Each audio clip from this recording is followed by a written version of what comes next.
Hi everyone, मैं हूँ शिवांगी और आप सभी का बहुत बहुत स्वागत है क्लासी भवा किचन में। तो फ्रेंड्स, आज के इस वीडियो में मैं आपसे एक ऐसी केक की रेसिपी शेयर करूंगी जो मैंने मेरी केक प्रदर्शनी या केक शॉप के लिए बनाई थी। जी हाँ फ्रेंड्स, ये सारे केक जो आप स्क्रीन पे देख रहे हैं वो सारे मैंने अपनी केक शॉप के लिए ही बनाए थे। और आप सभी तो जानते ही हैं कि मैंने प्रोफेशनल बेकिंग तो सीखी है, बट मैं केक्स सेल नहीं करती हूँ या बिज़नेस नहीं करती हूँ केक्स का।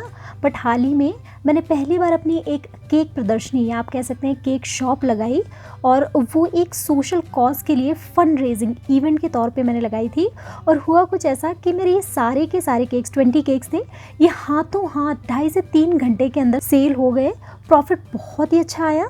तो इसीलिए आज उन्हीं में से केक की complete recipe, right from sponge making से लेकर के क्रीम मेकिंग, केक की डेकोरेशन, केक की पैकिंग, केक की प्राइसिंग, सब कुछ आज आपसे शेयर करने वाली हूँ। तो वीडियो पूरा ज़रूर देखिए और बड़े काम की चीज़ है। तो चलिए शुरू करते हैं बनाना। तो केक स्पॉन्ज बनाने के लिए एक मिक्सिंग बोल में मैंने डाला है 3/4 कप दूध, हल्का गर्म दूध है ये, और इसमें मैंने ऐड किया है 1.5 बड़ा चम्मच विनेगर या नींबू का रस। दोनों चीज़ों को मिक्स करने के बाद हम इसे करीब 5-7 मिनट के लिए इसी तरह से छोड़ देंगे। दूसरी तरफ बेकिंग की तैयारी के लिए मैंने पतीला गैस पे रख लिया है। इस पर मैंने वायर स्टैंड डाला और ढक्कन इसका लगा करके हम इसे 10 मिनट के लिए एकदम धीमी आंच में प्री हीट होने देंगे। तो फ्रेंड्स, आज हम 1 kg का मिल्की वनीला केक बनाने वाले हैं। तो इसके लिए मैंने 7.5 इंच का केक टिन लिया है और साथ ही मैंने इको बेक लिया है, जो होता है reusable, eco friendly and non stick. तो हमारे केक टिन के साइज़ का इको बेक कट करके हमने केक टिन के बेस पे डाल लिया। अब इससे केक बड़े आराम से बाहर निकल आएगा। तो 10 मिनट भी हो चुके हैं करीब। तो ये देखिए, मिल्क भी थोड़ा सा फटा सा हो गया है और बिल्कुल परफेक्ट है यही हमें चाहिए था। तो अभी इसमें मैंने ऐड की है 1 कप पिसी हुई शक्कर, 6 बड़ा चम्मच ऑयल जिसमें कोई भी साफ स्मेल या टेस्ट बिल्कुल नहीं होना चाहिए फ्रेंड्स, और साथ ही 1 चम्मच और 1/4 चम्मच वनीला एसेंस। सारी चीज़ों को हमने बिल्कुल अच्छे से मिक्स किया एक सार हो जाने तक। फिर मैंने छन्नी रखी है बोल पे और इसमें हम डाल रहे हैं 1 कप और 1/4 कप मैदा, 4 बड़ा चम्मच मिल्क पाउडर। फ्रेंड्स, आप चाहें तो मिल्क पाउडर डालना स्किप भी कर सकते हैं। 1 चम्मच और 1/4 चम्मच बेकिंग पाउडर और आधा चम्मच प्लस कुछ एक और चुटकी बेकिंग सोडा। और इन सारी ड्राई इंग्रेडिएंट्स को अभी हम छान देंगे बोल में। और छानने के बाद जो बोल में वेट इंग्रेडिएंट्स थी और ये ड्राई इंग्रेडिएंट्स दोनों को अच्छे से मिक्स करते हुए हमें एकदम स्मूथ बैटर बनाना है। तो फ्रेंड्स, बैटर बड़ा गाढ़ा सा हो रहा था, तो मैंने इसमें 2 बड़ा चम्मच मिल्क और ऐड किया है और मिक्सिंग के बाद ये देखिए एकदम स्मूथ बैटर हमारा बनके तैयार हो गया। तो बैटर को हमने ट्रांसफ़र कर दिया है केक टिन में। केक टिन को हल्का सा टैप किया ताकि इसमें अगर कोई बड़े एयर बबल्स हैं तो वो निकल जाएं। दूसरी तरफ पतीला भी बिल्कुल अच्छे से प्री हीट हो चुका है। तो केक टिन को हमने ट्रांसफ़र कर दिया है पतीले के अंदर और अभी आंच को एकदम धीमा करके हमें केक को बेक होने देना है करीब 45 से 50 मिनट के लिए। कन्वेक्शन अवन में बेक करने के लिए 170 डिग्री पे प्री हीट करके अवन को आप केक को करीब 30 to 35 मिनट्स के लिए बेक कर लें। तो फ्रेंड्स, 50 मिनट्स हो चुके हैं and look at this friends, कितना बढ़िया बेक हुआ है केक। और साथ ही एक टूथपिक को मैंने सेंटर में प्रिक करके देखा तो बिल्कुल क्लीन बाहर आई, मतलब हमारा केक परफेक्टली बेक होके रेडी है। तो अभी केक टिन को हम बाहर निकाल लेंगे पतीले से और इसे एकदम अच्छे से ठंडा हो जाने देंगे। तो फ्रेंड्स, अभी तक केक बिल्कुल अच्छे से ठंडा हो चुका है और इसीलिए हम केक को साइड से केक टिन से अलग करके इसे निकाल लेंगे केक टिन से बाहर। And look at this friends, कितना बढ़िया केक बना है, बहुत ही ज़्यादा स्पॉन्जी और बहुत ही मज़ेदार। तो फ्रेंड्स, केक की फ्रॉस्टिंग के लिए हम केक को 3 पार्ट्स में डिवाइड करने वाले हैं। तो चाकू से मैंने निशान लगा लिया और धागे को इन्हीं निशानों में फिक्स करके धागे के दोनों एंड्स को पकड़ के अपनी तरफ खींच दिया और हमें 3 बिल्कुल परफेक्ट लेयर केक की मिल चुकी है। नाउ फ्रेंड्स, केक की फ्रॉस्टिंग के लिए मैंने एक मिक्सिंग बोल में डाली है 1 कप और 2/3 कप, मतलब टोटल मिला के करीब 400 ml एकदम ठंडी व्हिपिंग क्रीम। और अभी हमने इसको व्हिप करना शुरू किया और तब तक हमें इसको व्हिप करना है जब तक कि इसमें स्टिफ पीक्स बनने शुरू नहीं हो जाते। And look at this friends, बिल्कुल बढ़िया स्टिफ पीक्स बनने शुरू हुए हैं। मतलब अगर आप टच कर रहे हैं क्रीम को बीटर से तो इसमें जो पीक्स बन रहे हैं ना, वो गिर नहीं रहे, नीचे स्टिफ से हैं। तो फ्रेंड्स, अभी हम केक की फ्रॉस्टिंग थाली के ऊपर ही कर रहे हैं, बाद में हम इसको केक बोर्ड पे ट्रांसफ़र करेंगे। तो सबसे पहले हमने केक की पहली लेयर रखी है थाली पे, इसको हमने शुगर सिरप से मॉइस्ट किया, यानी कि मीठा पानी। 2 बड़ा चम्मच शक्कर को मैंने 1/3 कप पानी में घोल लिया था और इस शुगर सिरप से मॉइस्ट करने के बाद हमने क्रीम फैलाई है केक की इस लेयर पे।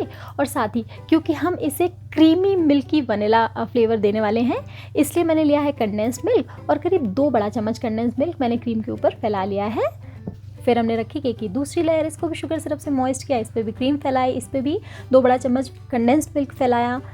और फ्रेंड्स, कंडेंस्ड मिल्क से ना बड़ा बढ़िया टेस्ट आता है। और एग्जीबिशन के लिए मैं इसी तरह के बड़े टेस्टी केक्स बनाना चाह रही थी। और फ्रेंड्स फाइनली हमने 3rd लेयर रखी है केक की, और इसको शुगर सिरप से मॉइस्ट करने के बाद हमने इसके ऊपर थोड़ी सी क्रीम फैला ली, और साथ ही साइड्स पे केक के हमने क्रम कोटिंग कर ली। मतलब जो केक के क्रम्स हैं ना, जो टूट के गिरते रहते हैं बीच बीच में, उनको हमने हल्की सी क्रीम लगा के अच्छे से ट्रैप कर लिया है। और केक को क्रम कोट करने के बाद हमने इसको, ये देखिए, केक बोर्ड पे ट्रांसफ़र कर लिया है, और थोड़ी सी और क्रीम मैंने केक के साइड्स पे और टॉप पे अप्लाई कर ली है। तो अभी केक के साइड्स को स्मूथ करने के लिए मैंने एक केक स्क्रैपर लिया हुआ है, आप चाहे तो क्लीन कार्ड भी ले सकते हैं। और अभी इस केक स्क्रैपर की हेल्प से टर्न टेबल को रोटेट करके केक के साइड्स को हम स्मूथ कर लेंगे। उसके बाद हम आएंगे केक के टॉप पे, और स्पैचुला की हेल्प से हम केक के साइड्स में जो क्रीम निकली हुई है ना, उसको सेंटर की तरफ लाते हुए केक के टॉप को भी स्मूथ कर लेंगे। अभी मैंने एक सेपरेट बोल में ली है एक बड़ा स्पैचुला भर के क्रीम, और इसमें मैंने डाला है टर्कोइज जेल फूड कलर के 2-3 ड्रॉप्स मिक्स किया। तो ये देखिए हमें टर्कोइज कलर की, यानी कि ब्लू कलर के एक शेड की हमें क्रीम मिल गई है। और इस क्रीम को मैंने ट्रांसफ़र किया है 120 विल्टन नाम वाली एक नोज़ल के पाइपिंग बैग में। और ये देखिए अभी हम इसी वाली नोज़ल से ना पूरी डेकोरेशन करने वाले हैं। तो ये देखिए मैंने इससे ना केक के साइड से शुरू करके पेटल बनानी शुरू की हैं।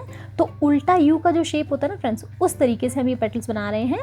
और साथ ही अगर आप ध्यान दे रहे होंगे तो ये नोज़ल हमने कैसे पकड़ी है कि हल्का सा जो अंदर की तरफ हिस्सा है ना नोज़ल का, वो हम ऊपर रखेंगे, और हल्का सा जो ऊपर निकला हुआ हिस्सा है उसको हम नीचे की तरफ रखेंगे। और पूरे के पूरे केक के साइड्स को कवर करे इस तरीके से हम पेटल्स आफ्टर पेटल्स बनाते चले जाएंगे। जहाँ से एक पेटल ख़त्म, वहाँ से दूसरी पेटल शुरू हो जाती है। और उसके बाद हम सिमिलर तरीके से इस वाली पेटल के राउंड के अंदर की तरफ, यानी कि केक के सेंटर की तरफ जाते हुए फिर से एक और लेयर ऑफ पेटल बना लेंगे। तो फ्रेंड्स ये वाला जो केक की रेसिपी मैं आपसे शेयर कर रही हूँ ना, ये हमारे सबसे पहले सेल होने वाले केक्स में से एक था, और काफ़ी से पसंद भी किया जा रहा था। तो फ्रेंड्स अभी जो थोड़ी सी ब्लू क्रीम बची हुई है उसको मैंने एक बोल में ट्रांसफ़र कर लिया है, और इसमें फिर मैंने ऐड की है और वाइट कलर की क्रीम। जी हाँ फ्रेंड्स, मिक्स किया तो हमें एक lighter shade of turquoise colour मिल गया। इसको अगेन हमने सेम नोज़ल वाली पाइपिंग बैग में डाला है, और अभी जो 2 पेटल के राउंड हमने बनाए ना केक पे, उसके आगे 2 और पेटल के सिमिलर तरीके के राउंड्स हमें बना लेने हैं इस लाइटर शेड वाली क्रीम से। साथ ही फ्रेंड्स मैं आपको बताती चलूँ कि जब आपको फटाफट कोई केक बनाना हो और उसकी डेकोरेशन भी आपको बहुत एक्सक्लूसिव करनी हो, तो आप ये वाली केक डेकोरेशन ट्राई कर सकते हैं, क्योंकि इसमें आपको केवल एक ही नोज़ल से सारा का सारा डेकोरेशन करना है, लेकिन बनने के बाद ये इतना सुंदर लगेगा कि बहुत ही अच्छे प्राइस आपको मिलेंगे सेल करने के बाद इस केक के।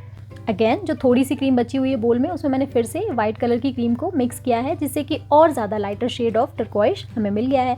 फिर से सेम कोन वाले पाइपिंग बैग में हमने इसको ट्रांसफ़र किया, और अभी जो केक के सेंटर में थोड़ा सा स्पेस बचा है, वहाँ पे हम छोटे छोटे 2 और राउंड्स इस एकदम लाइट ब्लू कलर की क्रीम की पेटल के बना लेंगे।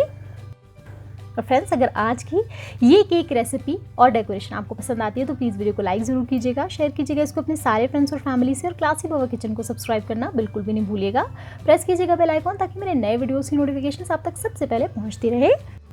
तो फ्रेंड्स फाइनली बिल्कुल छोटा सा सर्कल हमारा बचा है इस केक के सेंटर में, और उस पर मैंने थोड़ी सी गोल्डन शुगर बॉल्स भी डाल ली हैं। And look at this friends, कितना सुंदर केक लग रहा है ऑलरेडी, कितना प्यारा ओम्ब्रे इफेक्ट आया है। इसे फ्रेंड्स ओम्ब्रे इफेक्ट कहते हैं, मतलब एक ही कलर के डिफरेंट शेड की डेकोरेशन करना किसी केक में। और अभी जो क्रीम बची हुई है उससे हमने सेम पाइपिंग बैग की हेल्प से केक के बॉटम पे भी वीडियो में दिखाए गए तरीके से थोड़ा सा बॉर्डर के जैसा बना लिया है। And look at this friends, हमारा एकदम परफेक्ट केक बन के है बिल्कुल रेडी। तो फ्रेंड्स केक बहुत ही ज़्यादा सुंदर लग रहा है, बहुत ही ज़्यादा tasty, creamy, soft and moist हमारा केक बन के तैयार हुआ है। परफेक्ट 1 kg का केक है ये। एंड गाइज अगर सेलिंग प्राइस की बात करें तो मेरा ये वाला केक 950 रुपीज़ का मैंने सेल किया था एग्जीबिशन में, और जिन्होंने इसको लिया था उनका बाद में भी फीडबैक का मैसेज आया था, and she was very very happy with the taste, with overall जो केक था उससे बहुत खुश थी, उनकी फैमिली भी बहुत खुश थी। तो फ्रेंड्स बात करते हैं अभी पैकिंग की। तो ये देखिए इस तरीके का पैकिंग बॉक्सेस आते हैं, और फ्रेंड्स ये वाला जो मैंने बॉक्स लिया ना ये काफ़ी स्टिफ मटेरियल का बना है। तो जनरली मैं पैकिंग के लिए स्टिफ मटेरियल के, यानी कि बहुत ड्यूरेबल वाले बॉक्सेस ही यूज़ करती हूँ। इससे क्या होता है कि चाहे जितनी भी डिस्टेंस के लिए ले जाना हो आपको केक, आपका केक ख़राब नहीं होगा। और जैसे कि मैंने आपको बताया कि केक बहुत जल्दी सेल हो गया था, इसलिए मेरे पास ये वाला केक तो नहीं बचा है। तो वो नहीं है, लेकिन दूसरा देखिए मैंने रखा केक और साइड से हमने स्टेपल कर दिया इस बॉक्स को और इसका जो ढक्कन आता है इसको कवर कर दिया। और साथ ही फ्रेंड्स ये एकदम क्यूट हार्ट के शेप का केक बॉक्स है जिसमें मैंने ½ kg का टॉल केक पैक करके दिया था। अगर आप कहेंगे तो मैं उसकी रेसिपी और उसकी भी पैकिंग ज़रूर शेयर करूँगी। गिफ्टिंग के लिए इस तरीके की पैकेजिंग बहुत पसंद की जाती है। तो फ्रेंड्स आप भी इसी तरह से ज़रूर ट्राई कीजिएगा। बहुत ही ईजी तरीके से बहुत ही अमेजिंग केक्स बनाना, जिससे कि आप भी ढेर सारा प्रॉफिट अर्न कर सकते हैं। और घर पे अगर बनाते हैं फैमिली के लिए तो आई एम वेरी श्योर वो बहुत ही ज़्यादा खुश होने वाले हैं। Thank you so much for watching. Happy cooking.